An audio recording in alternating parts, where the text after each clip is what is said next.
Sakritam Sutamasinam Paprachuridamadara.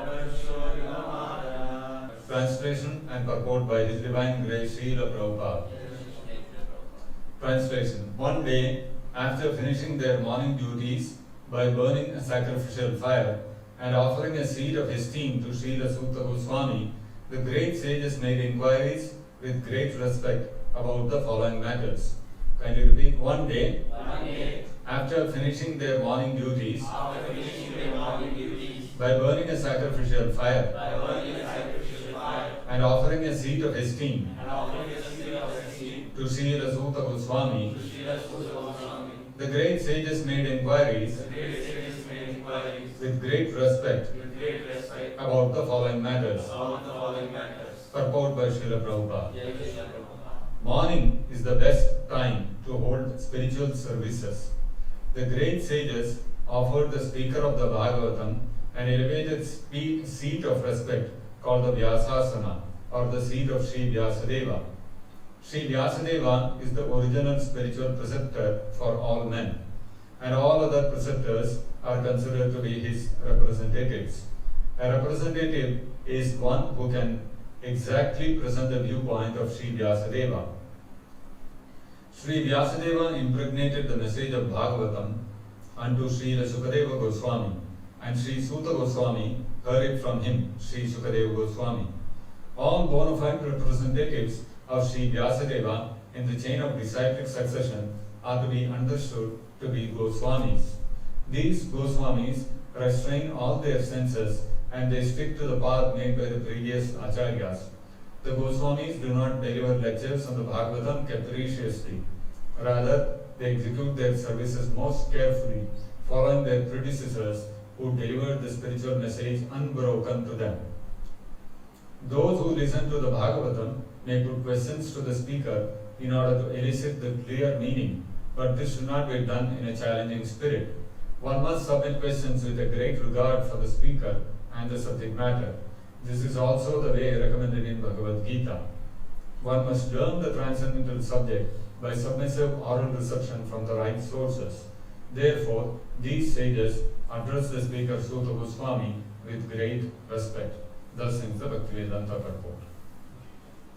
Om Ajnana-Timirandasya Jnananjana-Shalakaya Chakshurunmilidam Yena Tasmai Shri Gurave Namaha Nama Om Vishnupadaya Krishna Presthaya Bhutale Srimate Bhaktivedanta Swaminiti Namine Namaste Saraswate Deve Gauravani Pracharine Nirvishesha Shunyavadi Pashyatya Deshatarine Jai Shri Krishna Chaitanya Prabhu Nityananda Shri Advaita Gadadhara Shri Vasadi Gauravakta Vrinda Hare Krishna Krishna Krishna Hare Hare Hare Rama Rama Rama Hare Hare Mukam Karoti Vachalam Pangum Dangayate Girim Yatkripatamaham Mande Sri Gurum Dinataranam.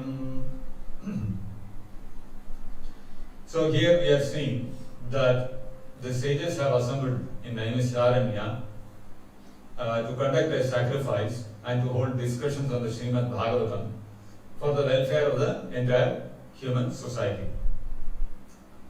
So, quite importantly, it is mentioned that this spiritual engagement or activity that the sages undertook was primarily performed in the morning time, prataha.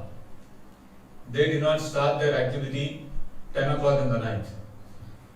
Normally we see all the cities, they become active after 10 p.m.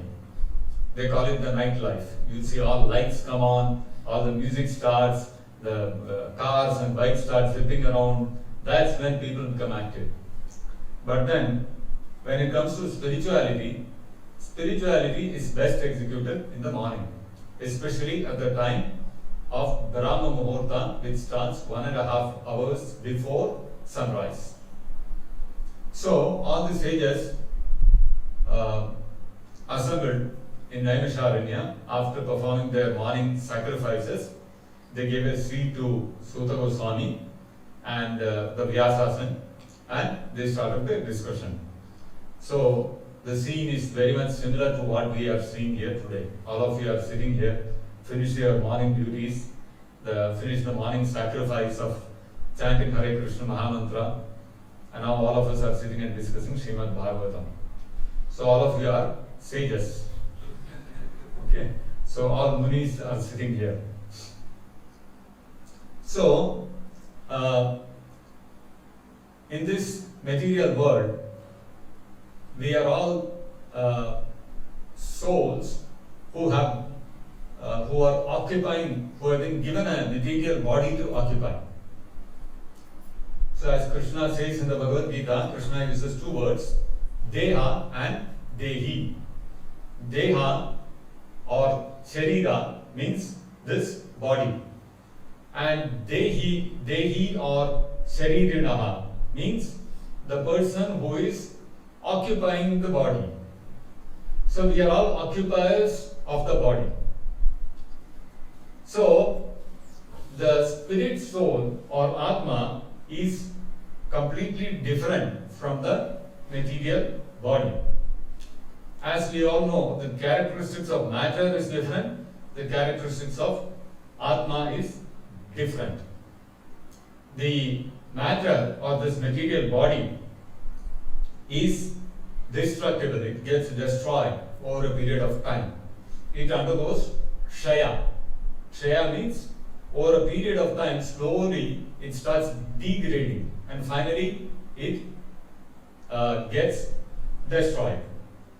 So we all know how we are born, we grow up, then after a period of time, slowly we start growing old, the joints start aching, we get diabetes, we get blood pressure, heart disease, so many diseases start coming. That means the body starts degrading.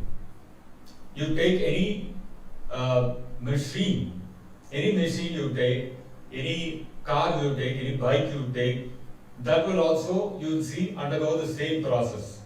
Initially it will function very nicely, but with time what will happen? Slowly the costs of servicing go up, the costs of maintenance go up.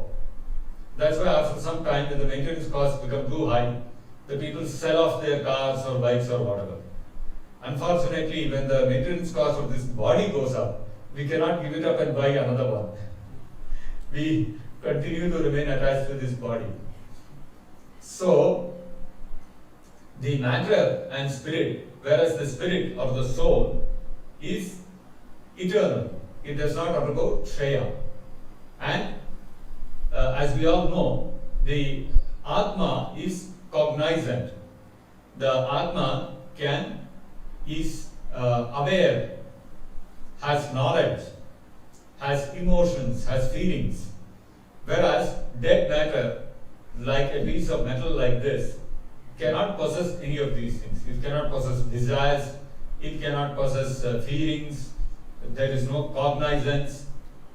Like I am speaking, you are all cognizant that I am speaking and you are hearing something, and whatever you are hearing, you are able to understand, okay, there is some meaning which this person is trying to convey.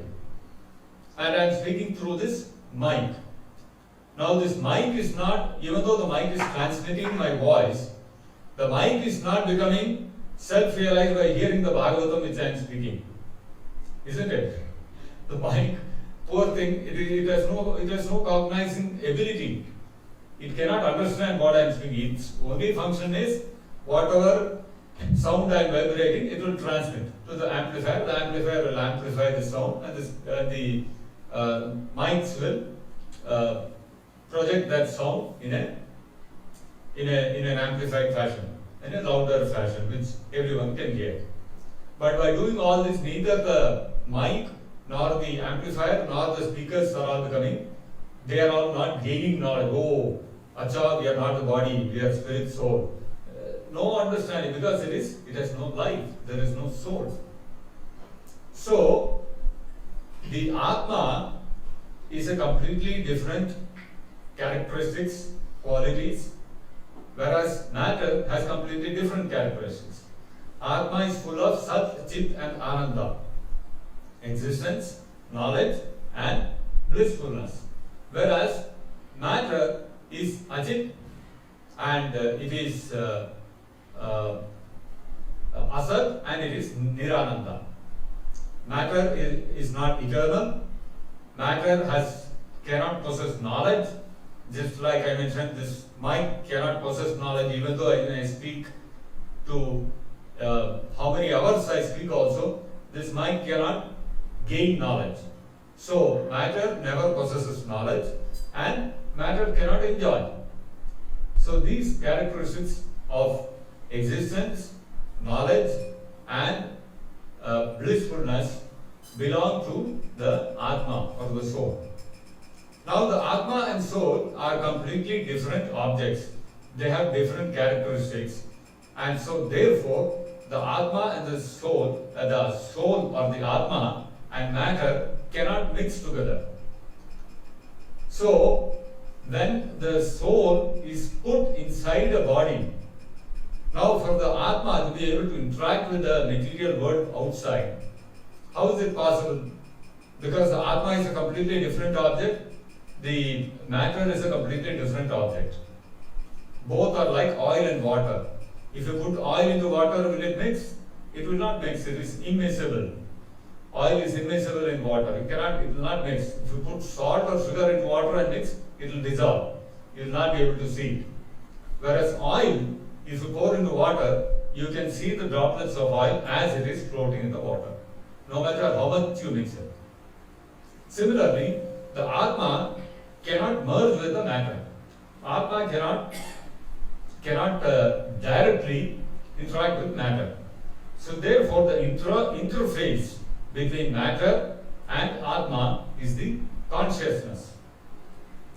So the Atma has consciousness. Consciousness is one of the qualities or characteristics of Atma. Whereas again, matter does not have consciousness. So what is this consciousness? Consciousness is that aspect of the soul by which it develops awareness. So we become aware of our surroundings. How? Because of consciousness. And this consciousness exhibits itself in two kinds of aspects. So the consciousness, one kind of consciousness is when the consciousness of the soul is governed by matter, by the material energy of Krishna. So when the consciousness is governed by the material energy of Krishna, it will exhibit itself in one way. What is that way? That when that consciousness is governed by the external energy or the material energy of Krishna, the Atma will look at every object that it sees as a source of enjoyment for itself. What am I going to get from this? What enjoyment will this give to me? Oh, this is not enjoyable, so let me avoid. So everything is seen from the lens of how or in what way this object will give me happiness. The same consciousness, when it gets governed by the spiritual energy of Krishna, the thought process of the Atma becomes, how can I engage this in Krishna's service? So when the consciousness is governed by the spiritual energy of Krishna, the Atma, when the Atma sees a flower, he thinks, oh, such a beautiful flower. If I can offer this to Krishna, it will look so nice. When you look at the very tasty looking sweet, the Atma will think, oh, this is a nice sweet, I should offer this to Krishna. So, one's fundamental perspective of life is governed by what one's consciousness is controlled by. So, consciousness can either be material or it can be spiritual. These are the two phases in which consciousness exists.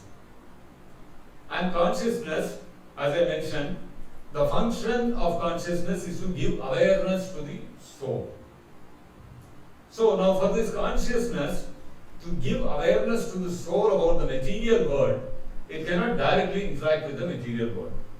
So for that, what it does is, we are entrapped inside this body, and now for the consciousness of the jiva to be able to interact with matter outside material world through this body, the consciousness manifests itself, or it acts through 5 senses in this body, which are called the jnanendriyas, or the knowledge acquiring senses, which constitute the eyes, the ears, the nose, the tongue, and the skin. These are the 5 knowledge acquiring senses. So whatever understanding we gain about the material world, it is gained through these 5 senses by the interface of the consciousness by which we are able to understand.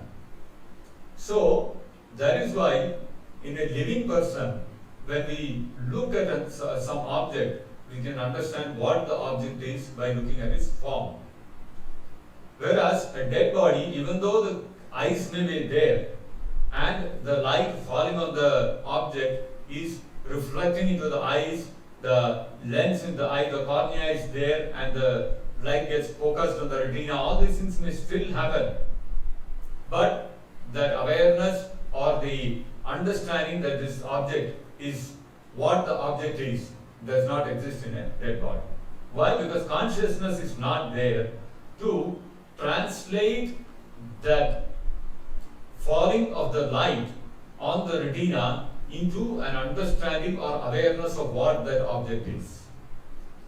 To be able to translate that the reaction that is generated out of the senses, out of the 5 knowledge acquiring senses, coming in touch with their respective sense objects, to be able to translate that reaction that arises out of the contact of the senses and sense objects, to translate that into an experience or an awareness or an understanding of that object or the qualities of that object is possible only with consciousness.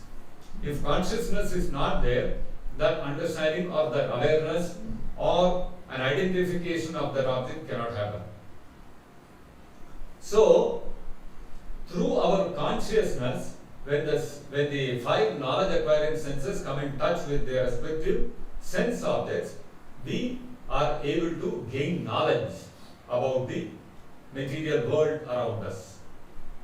So this is the function of consciousness. So what happens? For the eyes, rupa or form is the sense object. So whenever we look at an object, suppose this kartal is there. The moment we see this, what is happening?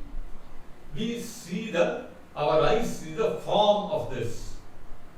And when the eyes see the form of this, we are able to understand, oh, this is a kartal. So similarly, when we step outside, when we look at somebody going in a two-wheeler, we look at the shape of the form of that two-wheeler and we say, oh, this is a motorbike or this is a bicycle. So our knowledge and our awareness of the material world through the eyes is by the understanding the form of objects. Similarly, for the skin, touch is the object, sense object. So when we touch some object, we understand, oh, this is a hard object, whereas this cushion, it is soft. When we touch a glass of water, we understand whether it is hot or it is cold. So all these kind of characteristics of an object are determined by our skin coming in touch with the sense object of touch. Similarly, for the tongue, the sense object is taste. When we put some white powder in our mouth, if it tastes salty, we understand, oh, this is salt. On the other hand, same white powder, if you put in your mouth and it tastes sweet, what will you decide? you will conclude that, oh, this is sugar powder. Externally to look like, it may look like the same, but through your tongue you are able to distinguish whether this is salt or this is sugar powder. And for the ears, the object of the sense is sound. So by hearing, we can gain knowledge, we can gain an understanding. So just like we look at salt, we look at some white powder, we cannot make out whether it is salt or it is sugar powder. Now there are two ways to understand whether it is salt or it is sugar powder. One is take it and put in your mouth, and through your tongue you understand. But of course, if you have got COVID, you will not be able to understand because you lose your sense of taste. That's what they say. Right?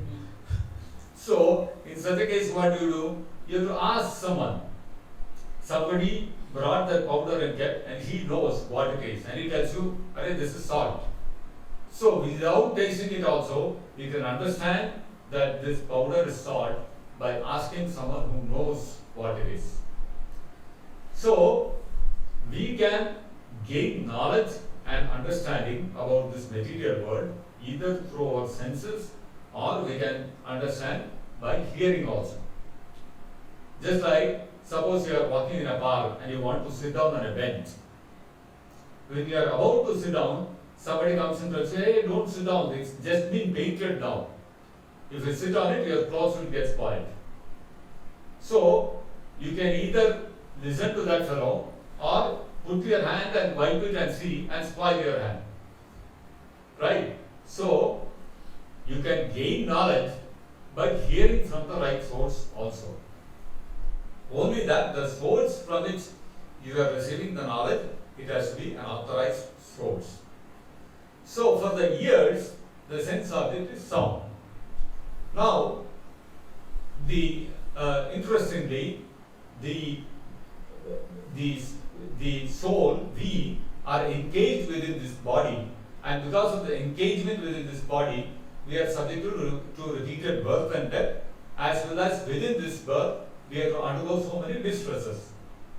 We have to face the 4 basic problems of birth, death, disease, and old age, as well as we have to face the 3 different kinds of kleshas: sufferings due to other living entities, suffering due to our own body and mind, and suffering due to natural calamities. So, to get out of this engagement of this material body, to become liberated from this material body, how do we do it? That is possible only when we gain knowledge about ourselves. Just like somebody is in a prison house. Somebody has done some crime and he has been jailed. Now, if that man wants to get out of jail, what he should do? If he try, one way is to try to break free from the jail, try to run away, right? If he tries to do that, what will happen? The police people will catch him and beat him nicely. So it is not possible to run away from the jail like that. So on the other hand, the other better way to do it is what? He can study all the laws of the prison house. And the prison house laws will state, if a person has exhibited very good behavior, this kind of behavior, then if his sentence can be reduced by 50%. So then he understands, oh, if I do this, 50% of my time I can get out of this jail. So he conducts himself very nicely according to that. He gets a good certificate from the jailer. Then if his jail period is 5 years, he can get out in 2.5 years. And then he becomes free. So similarly, if we have to get out of this material body and become free, become liberated, then the only way to do that is by gaining knowledge. Knowledge about who we are, what this material world is, and the knowledge of how to get out of this material entanglement. Now, how do you get this knowledge? This knowledge you have to get by hearing from someone who is already liberated. Now, the question that arises is, sound is an object of the sense of hearing, object of our ears, and sound is material. So now, sound is material we are Atma. So how can material sound liberate us? Whereas we all understand matter is what is binding us to this material world. So to get liberated from matter, how is it possible to get liberated by matter itself? Because sound is material. Sound is vibrated by our material tongue, and we are hearing with our material ears, and we are understanding that sound by our material mind. So everything is matter here. Atma is nowhere involved. So how can this sound liberate us? The Vedanta Sutra also states, Anavrittihi Shabda. Shabdad Anavrittihi. Anavrittihi, vritti means repeated birth. Anavritti. Avritti means again and again taking repeated birth within this material world. Anavritti means stopping of the repetition of birth and death within this material world. So Shabdad Anavrittihi, by sound vibration, we can become liberated from this cycle of repeated birth and death within this material world. This is what the Vedanta Sutras state. So, whatever the Vedas are describing, the Upanishads, the Vedanta Sutras, the Bhagavata Purana, they are all sound vibration of Vyasadeva captured in a subtle form. And by reading the Vedas, what is it that we are gaining? We are going to get liberated from this material world. So now that is what the Vedanta Sutra is saying, Shabda Anavritti. This Shabda, the Shabda of the Vedas, if you hear, then you can get liberated. So if Brahman is Satya and Jagat is Mithya, so then whatever sound vibration is captured in the Vedas, that is also Mithya. Then what is your point in studying the Vedas? You are writing big commentaries on the Vedanta Sutra, on the Upanishads. What is the point? It's all illusion. So by reading and studying this illusion, what are you going to get? You are only going to go more into illusion. How will it liberate you? So to demolish this Mayavada philosophy that everything is illusion, there is a wonderful pastime that Chaitanya Mahaprabhu exhibited. So Chaitanya Mahaprabhu during his childhood, once he was playing in the angan, in the courtyard of the house with some friends. So his mother, Seti Mata, she came and brought some sweet meats and some rice and all those kind of things and gave it to Chaitanya Mahaprabhu and said, Nimai, khalo, time ho gaya, tum bhuke ho gaya, khalo. So Chaitanya Mahaprabhu, what he did, when his mother turned away, mother gave the plate and went. He kept the plate aside and he started eating mud. तो मिट्टी जब ये खा रहे थे, सची माता ने देख लिया, तुरंत उनके हाथ को पकड़ लिया, ये क्या कर रहे हो? ये साफ करो। किसने सिखाया तुमको मिट्टी खाने के लिए? तो चैतन्य महाप्रभु रिप्लाई, अरे माँ तुम क्यों डांट रहे हो मुझे? तुमने भी तो मुझे मिट्टी तो दिया खाने के लिए। ये जो मिठाई वगैरह है, ये तो मिट्टी तो है। मीनिंग हमें अनाज कहाँ से मिलता है? अनाज तो जब पौधा उगता है जमीन से, तो उसी से तो अनाज बनता है। तो मिट्टी का परिवर्तन ही तो है अनाज। तो तुमने जो भी मुझे अनाज वगैरह दिया है, मुझे चावल दिया है, ये तो मिट्टी तो है। तो मैं चाहे वो मिट्टी खाऊं, ये मिट्टी खाऊं, दोनों में क्या अंतर है? So this is the Mayavada philosophy. Everything is one. So mitti is also one, then grains are also one. So then Mother Seti, she said, "Hi, मेरे बेटे, तुमको ये सब उल्टा सीधा दर्शन किसने सिखा दिया?" But then Mother Seti is also the wife of Jagannath Mishra, who is a Pandita. सची माता भी तो कोई छोटी मोटी चीज तो है नहीं। जगन्नाथ मिश्रा इतने बड़े पंडित है, उनकी धर्मपत्नी है, तो उनको भी दर्शन आता है। तो उन्होंने कहा चैतन्य महाप्रभु से, निमाय ऐसा है, मिट्टी जब परिवर्तित हो जाता है अनाज के रूप में, उसको अगर तुम खाओगे तो स्वास्थ्य के लिए बहुत अच्छा है और तुमको बहुत पोषण मिलेगा, बहुत पौष्टिकता मिलेगी अगर उसको अनाज के रूप में खाओगे। वही मिट्टी अपने मूल रूप में अगर इसको तुम खाओगे तो वो तुम्हारे स्वास्थ्य के लिए हानिकारक है। तो हमें किसी भी वस्तु का प्रयोग करना है उसके रूप के अनुसार, उसके परिवर्तित रूप के अनुसार। एंड देन सती माता gave one beautiful example. उन्होंने एक बहुत अच्छा उदाहरण दिया। उन्होंने कहा जैसे देखो बेटा, ये देखो ये मटका है, ये मटका क्या है? मिट्टी तो है, मिट्टी को हमने परिवर्तित कर दिया एक मटके के रूप में। तो इस मटके को मैं ले जाकर कुएं में ले जाकर पानी इसमें भर के घर तक लेके आ सकती हूँ। अगर मैं सोचूं मटका तो मिट्टी तो है, मुझे पानी ले जाना है कुएं से घर तक, तो नीचे जमीन पर कुछ मिट्टी पड़ा हुआ है, पानी कुएं से लेके उसमें मैं डाल देता हूँ और फिर मिट्टी को ले जाता हूँ। तो अगर ऐसे करोगे तो क्या होगा? जैसे ही तुम पानी उस मिट्टी में डालोगे, मिट्टी तो सारा पानी पी जाएगा। मटके में पानी रखोगे तो मिट्टी जो मटके के रूप में है वो पानी नहीं पिएगा। तो उसका उपयोग आप कर सकते हो पानी एक जगह से दूसरे जगह ले जाने के लिए या फिर पानी को घर में रखने के लिए। लेकिन मिट्टी अपने मूल रूप में, उसमें पानी ना तो तुम उसको स्टोर कर सकते हो, ना ही उसमें पानी को एक जगह से दूसरे जगह ले जा सकते हो। तो एक वस्तु जो है अपने रूप में, जिस रूप में है उस रूप के अनुसार हमें उसका उपयोग करना चाहिए। So then Chaitanya Mahaprabhu looked at his mother. Chaitanya Mahaprabhu, as we all know, he is Nimai Pandit. Even Keshav Kashmiri, he was such a great Pandita, though even those days the Pandits from Kashmir were very famous. So he was a Kashmiri Pandita, Keshav Kashmiri. He had gone all over India, all South India, everywhere, North India, everywhere he had gone and defeated everyone in philosophical debates. So finally he came to Navadvip.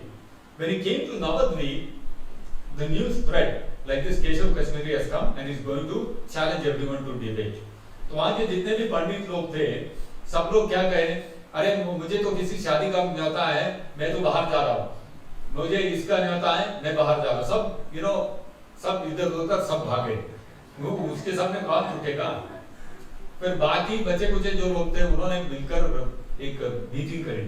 तो उन्होंने कहा देखो भाई, अब क्या करें, अपने तो सारे दिग्गज पंडित तो भागे, अब हम इसके सामने जाएंगे तो हम तो पिटेंगे, तो क्या करना है?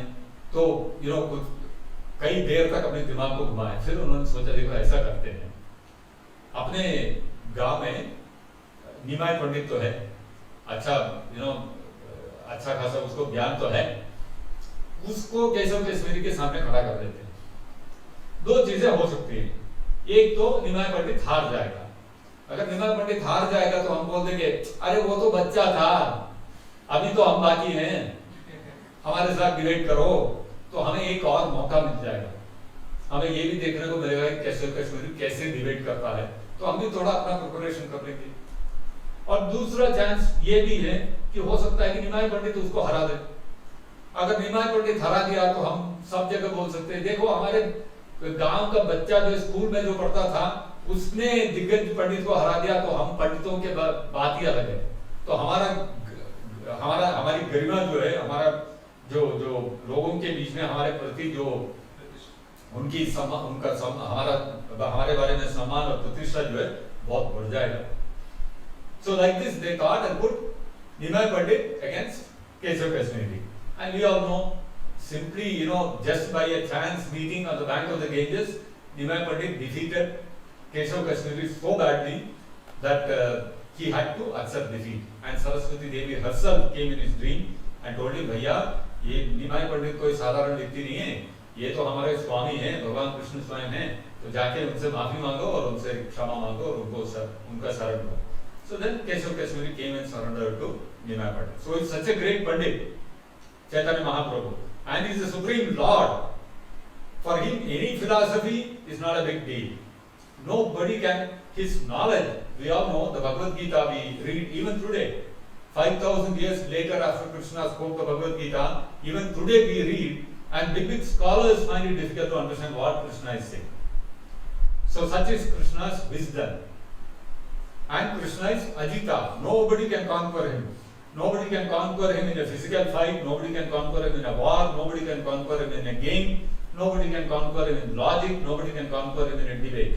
He is Ajita, he is undefeated. लेकिन वही निमाय पंडित अपने माँ के सामने हार गए. So in front of his mother's logic, Chaitanya Mahaprabhu lost.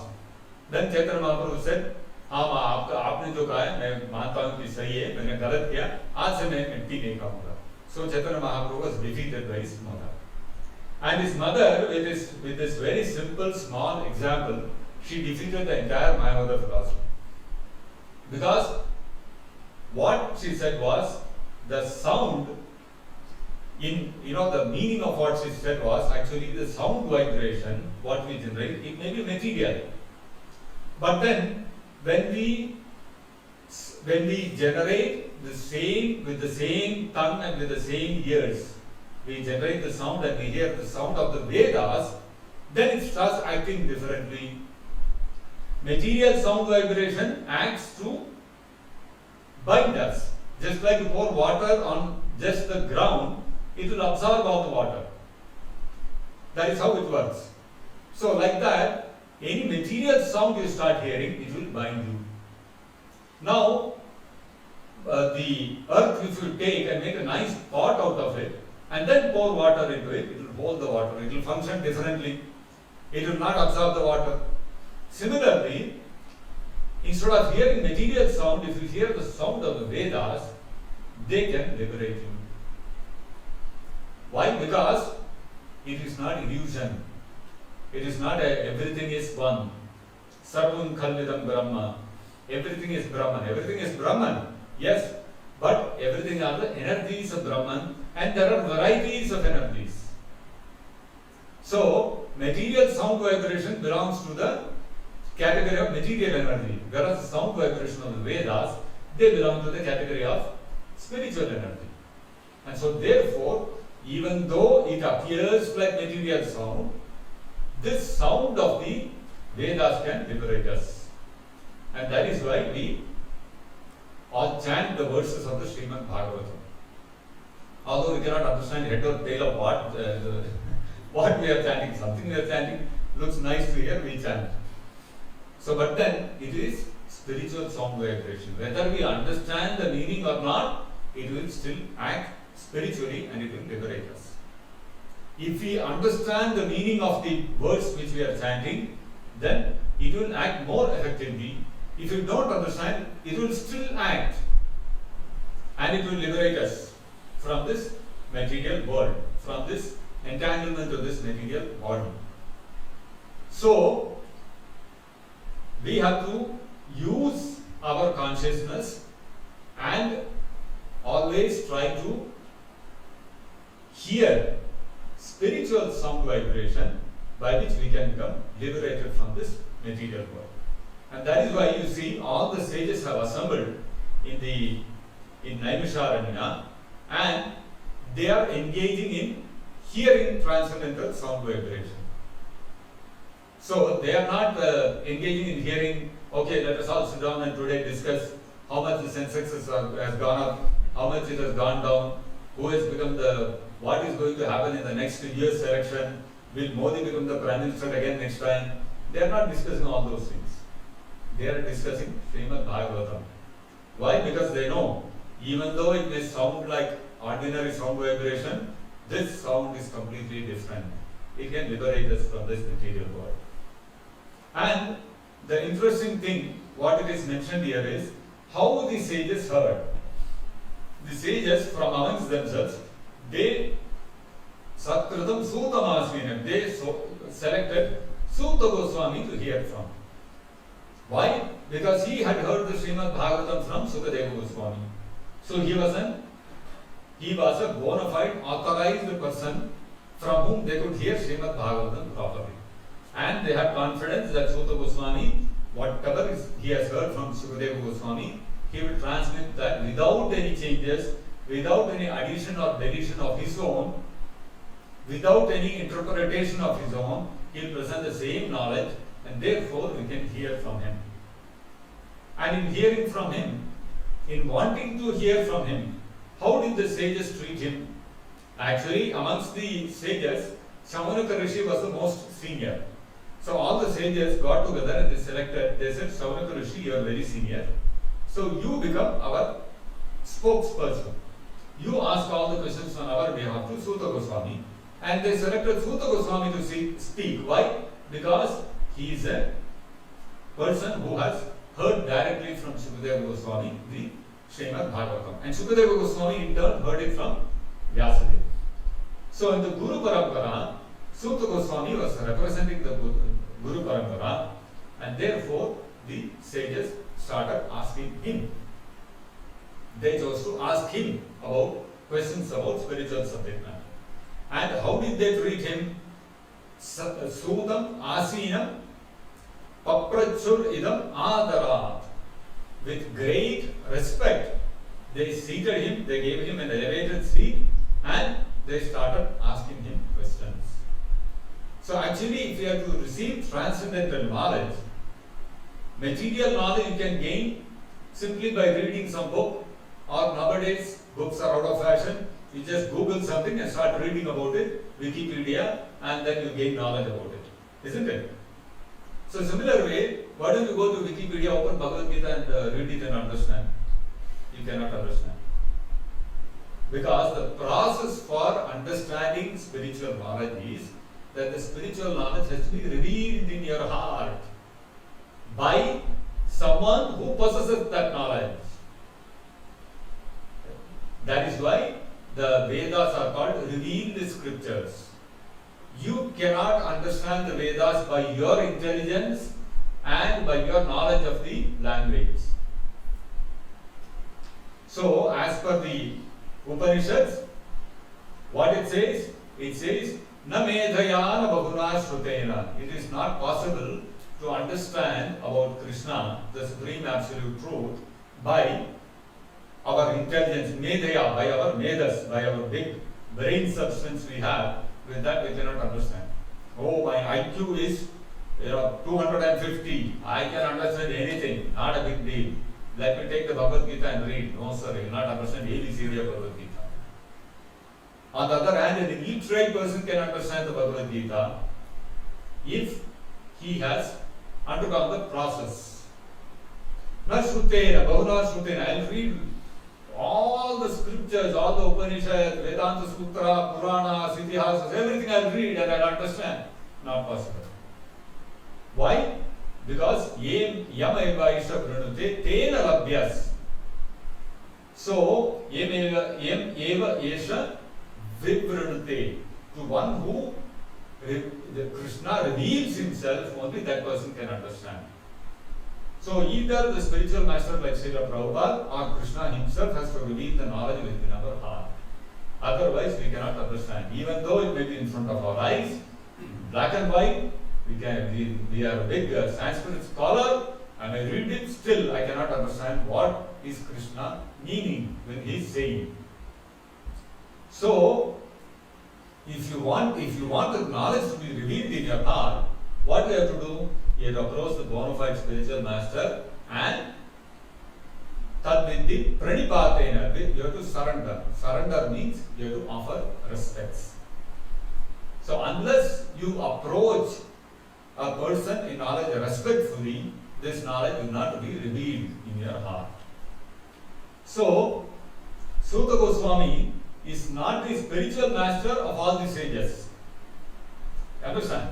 He is also one among the sages only. He along with the others have come to attend the sacrifice. But they all chose Suta Goswami and said, you have heard from Sukadeva Goswami, so we would like to hear from you. So you please speak and we will ask. And so therefore, because they wanted to hear from him, therefore they very respectfully treated him. So even amongst Vaishnavas, we have to understand, there is this understanding that even Chaitanya Mahaprabhu also said, Gopi Bhartu Padakamalayur Dasa Dasanu Dasaha. He did not say Gopi Bhartu Padakamalayur Dasa. He said Dasa Dasanu Dasa. That means servant of the servant of Krishna. If we serve and with great respect we treat them, they will reveal the knowledge in our hearts. So it is not that Prabhupada is there, I am there, forget about everybody else, I don't bother about anybody else. I am respecting Prabhupada, so Prabhupada will give me all knowledge. No, sir. Doesn't work that way. There is a place for Prabhupada, there is a place for other senior Vaishnavas also. So other Vaishnavas who have understood the knowledge properly, we have to take their help also to understand better what Prabhupada has revealed to us. So, if we want to have a proper understanding of the Vedas, we have to develop respect not only for Prabhupada, but also for other Vaishnavas. Then only Prabhupada will be pleased.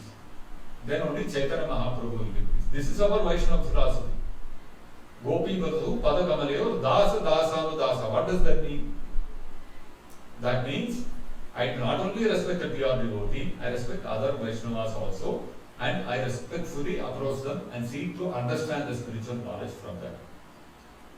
So, as it is mentioned in our scriptures, the Vaishnava literature, a devotee has to distinguish 4 kinds of people. He first distinguishes that these are atheistic people, these are envious people. If I discuss Krishna conscious philosophy with them, they will simply blaspheme and they will offend. So he avoids them. Next, he sees these people are innocent. They don't know what is the reality. In some, ignorance, they are speaking something. So let me give them Krishna consciousness. So he preaches to them. Next, he sees that, these people are all Vaishnavas. They already have an understanding of Krishna, the Supreme Person. So let me relate with them. Let me discuss Krishna Katha with them. And amongst the Vaishnavas, there will be somebody who has got very good understanding. He is more advanced than me. Not necessarily in terms of age. Like when all the sages are respecting Suta Goswami here, actually the senior most person was Shaunaka Rishi. But then, so even Shaunaka Rishi gave an elevated seat to Suta Goswami and respectfully addressed him. Why? Because a person can be advanced in spiritual knowledge, not necessarily based on one's age. This person has spent so many years in the movement, therefore he has become senior. So don't go by number of years. We have to go by his standing in Krishna consciousness. How well he has understood the philosophy, what is the depth of his understanding, and how well he is able to apply the philosophy in his life. Somebody may speak the philosophy very nicely, but is he able to apply it well also in his life? A person may speak Bhagavad Gita, all the verses, 700 shlokas he will know by heart. And you ask him, you simply touch him, one shloka will come out of his mouth. And all the translations also he will know by heart. Word to word he will be able to repeat. Now, Dukkena Gurunapi Vichalyate, that also he will tell. Now, some small problem will happen in his life, he will get very agitated. How this is happening, this, that, everything is not okay, these devotees are not okay, that is not okay. He will start, so many things will start coming out. So, the philosophy which you have learned so nicely, you are able to repeat the shlokas, you are able to repeat that words, but then how well are you able to apply in your life? How much vairagya have you developed by hearing the Srimad Bhagavatam? How much free are you from the forces of lust within your heart? So, we have to understand that somebody is considered senior based on his advancement. Generally, of course, what happens is, we give respect to a devotee based on the number of years, because generally, if a devotee has spent a long number of years serving Prabhupada's movement, it is naturally expected that he will also be advanced. But that is not a hard and fast rule. There will always be exceptions. So, even though Suta Goswami was younger than Shaunaka Rishi, still he was respected by Shaunaka Rishi. So, we have to give respect to a person based on his stature and Krishna consciousness. So, an advanced devotee, a senior Vaishnava, we offer our respects to him and we put our questions before him and try to understand the subject matter. And then there are pure devotees like Prabhupada. So to pure devotees like Prabhupada, we surrender and we follow his instructions. So even Rupa Goswami in the Upadeshamrita states that he states amongst Vaishnavas also, he says that Krishneti Esigiri tam manasadriyeta. If somebody is chanting Hare Krishna, he has Krishna's name on his lips, but you see his following of the instructions and all is not very up to the standard, and his understanding of Krishna conscious philosophy is also not up to the mark. His practice of Krishna conscious principles is not up to the mark, but he chants Krishna's holy name. Krishneti Esigiri, Giri means his voice. So his voice is engaging Krishna's, chanting Krishna's name. Krishneti Esigiri. Tam manasadriyeta. Such a person we respect in our mind. In our mind we offer respect, but we don't associate with him. And then Diksha Asthite Pranadavischa. And if somebody we know, he is initiated properly, he is doing proper service according to the instructions of Prabhupada, he has got good standing in spirituality, his following of the principles and all is good, his sadhana is good, his following of the principles is good, his understanding of the philosophy is good, and he himself practices whatever Prabhupada has preached, then such a person, we offer our obeisances. Offer our obeisances means what? It means we offer respect to that person and we don't approach that person in a challenging mode. Not that we offer our obeisance, get up and क्या तुम क्या अपने आप को बहुत बड़ा ये समझते हो, सीनियर डिवोटी समझते हो, अरे मैं भी प्रभुपाद का डिसाइपल हूँ, तुम भी प्रभुपाद का डिसाइपल अपनी जगह पर रहो. So such kind of mood will not help. Externally, why we offer obeisances to senior Vaishnavas? So that we understand that, oh, this is a senior Vaishnava, I have to respect him, and respectfully I serve him and ask questions from him, he will clear my doubts. That is the understanding.